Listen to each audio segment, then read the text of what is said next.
आज हम बात करेंगे इलेक्ट्रोकेमिस्ट्री की एक नई एप्लीकेशन के बारे में, जो है वैलेंसी ऑफ मेटल आयन। यानी कि इलेक्ट्रोकेमिस्ट्री की मदद से आप किसी भी मेटल आयन की वैलेंसी का पता लगा सकते हैं। तो आइए स्टार्ट करते हैं। मान लीजिए आपके पास कोई एक कॉन्सेंट्रेशन सेल है और उसमें जो इलेक्ट्रोलाइट सॉल्यूशन भरा गया है उसका कॉन्सेंट्रेशन आपको पता है, यानी कि मालूम है। तो आप उस कॉन्सेंट्रेशन की मदद से आप ईएमएफ यानी कि ई सेल का पता लगा सकते हैं, और उस ई सेल की मदद से आप किसी भी मेटल आयन की वैलेंसी का भी पता लगा सकते हैं। अब देखिए, सिंपल सी चीज़ है। आपके पास दो हाफ सेल है, एनोड और कैथोड। उसका जो इलेक्ट्रोलाइट का जो सॉल्यूशन है उसका कॉन्सेंट्रेशन पता है आपको। तो आपने क्या करना है, बीच में आपने सोल्ट ब्रिज लगाना है और उसको इंस्ट्रूमेंट के साथ कनेक्ट कर देना है। तो इंस्ट्रूमेंट की डिस्प्ले हमें क्या दिखाएगी, ईएमएफ यानी कि ई सेल दिखाएगी। उस ईएमएफ की मदद से हम क्या पता लगाएंगे, वैलेंसी ऑफ मेटल आयन का पता लगाएंगे। देखिए, ये सबसे पहले ओग ने बताया था। ओग ने खुद एक सेल कंस्ट्रक्ट किया था। देखिए, यहाँ पर जो ओग है वो साइंटिस्ट का नाम है। उन्होंने मरकरी का पूरा एक सेल कंस्ट्रक्ट किया था और उन्होंने मरकरी जो एलिमेंट है, मेटल जो है, उसकी वैलेंसी का पता लगाया था। तो चलिए, सबसे पहले हम बात करते हैं सेल रिप्रेजेंटेशन की। तो बीच में जो आपको ये दो लाइन दिखाई दे रही है, चलिए मैं इसको डिफरेंट कलर से इंडिकेट करता हूँ। ये जो लाइन है वो क्या है, वो है हमारा सोल्ट ब्रिज। सोल्ट ब्रिज की जो लेफ्ट साइड होगा वो होगा हमारा एनोड, और सोल्ट ब्रिज की राइट साइड होगा हमारा कैथोड। ये है हमारी लेफ्ट साइड और ये है हमारी राइट साइड। अब देखिए, यहाँ पर एनोड और कैथोड दोनों में हमने क्या लिया है, मरकरी का इलेक्ट्रोड लिया है। लेकिन जो इलेक्ट्रोलाइट सॉल्यूशन है वो डिफरेंट है, डिफरेंट कॉन्सेंट्रेशन का है। इसलिए ये क्या है, हमारा इलेक्ट्रोलाइट कॉन्सेंट्रेशन सेल है, क्योंकि यहाँ पर इलेक्ट्रोड जो है वो सेम है लेकिन इलेक्ट्रोलाइट जो है उसका कॉन्सेंट्रेशन डिफरेंट है।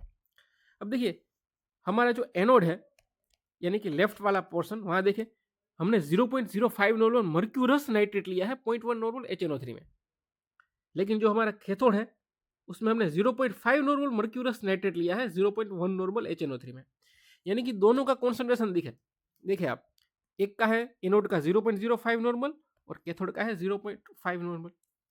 अब देखिए, एनोड जो है उसको हमने कहा है C1 और कैथोड जो है उसको हमने कहा है C2। देखिए, ये है हमारा C1 और ये है हमारा C2। अब जब हम इस सेल को इंस्ट्रूमेंट के साथ जोड़ देते हैं, क्या करते हैं, इंस्ट्रूमेंट के साथ हम इस सेल को कनेक्ट करते हैं, तब हमें इसका ईएमएफ कितना मिलता है वो हम देखते हैं। तब हमें इसका ईएमएफ मिलता है 0.0295 वोल्ट। कितना मिलेगा, ई सेल हमें मिलेगा 0.0295 वोल्ट। लेकिन ये जब टेम्परेचर 25 डिग्री सेल्सियस होगा, यानी कि 298 केल्विन, तब हमें ये ई सेल कितना मिलेगा, 0.0295। जैसा कि हमने कहा कि हमें कॉन्सेंट्रेशन भी मालूम है दोनों साइड का, एनोड और कैथोड का, ईएमएफ भी मालूम है। तो अब हम क्या पता लगा सकते हैं, वैलेंसी ऑफ मेटल आयन का पता लगा सकते हैं। चलिए देखिए, यहाँ पर दूसरी चीज ये है कि हमने यहाँ पर सोल्ट ब्रिज का यूज किया है ताकि कोई लिक्विड जंक्शन पोटेंशियल जनरेट ना हो। अब देखिए, ये है हमारा इलेक्ट्रोलाइट कॉन्सेंट्रेशन सेल, लेकिन यहाँ पर ये है रिवर्सिबल टू कैटायन। तो इसका जो इक्वेशन होगा वो इस प्रकार होगा, E cell is equal to RT upon NF ln C2/C1। ये कहाँ से आया, तो देखिए आप मेरा electrolyte concentration cell with reversible to cation वाला क्वेश्चन आप देख लीजिए, वहां पर हमने फाइनली ये इक्वेशन डिराइव किया था। तो ये electrolyte concentration cell reversible to cation है, तो ये इक्वेशन यहाँ पर यूज होगा। अब देखिए, ई सेल हमें पता है, अभी हमने कहा 0.0295 वोल्ट। आर जो है उसकी वैल्यू भी हमें पता है 8.314 जूल पर मोल पर केल्विन, और जो हमारा टी है वो है 298 केल्विन। एन जो है उसकी वैल्यू होगी, हमें पता करनी है, एन की वैल्यू आप यहाँ पर हमें पता करनी है। एन क्या है, हमारे valency of metal ion. N की वैल्यू तो हमें पता करनी है, और Ln जो है वो लॉग ही है, तो हम क्या करेंगे, Ln को लॉग में कन्वर्ट करेंगे, उसको 2.303 से मल्टीप्लाई करेंगे। C2 जो है उसका कॉन्सेंट्रेशन है 0.5 और C1 जो है वो है हमारा 0.05। तो चलिए पहले तो ये Ln को हटाकर हम क्या कर देते हैं, लॉग कर देते हैं, और उसको 2.303 से मल्टीप्लाई करना होता है। अगर आप लॉग Ln का अगर लॉग में कन्वर्ट कर रहे हो तो आपको क्या करना होता है, 2.303 से मल्टीप्लाई करना होता है।